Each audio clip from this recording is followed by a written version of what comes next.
Fel pawb arall, fe deimlais i'r pandemig yn reit anodd. Roeddwn i'n teimlo yn unig ac ar fy mhen fy hun.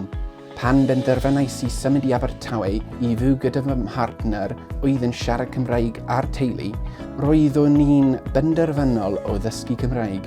Ym mis Mai 2020, dechreuais gwrs dysgu cyfunol gyda'r Ganolfan Dysgu Cymraeg Genedlaethol.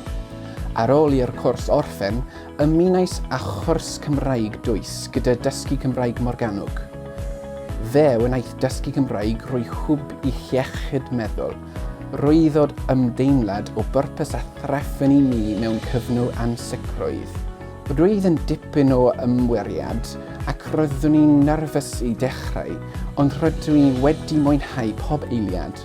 Ar amser yma llynedd, doeddwn i ddim hyd yn oed yn gallu dweud dwi'n hoffi coffi, ond bellai rwy'n mwynhau siarad am lawer o wahanol bethau yn y Gymraeg.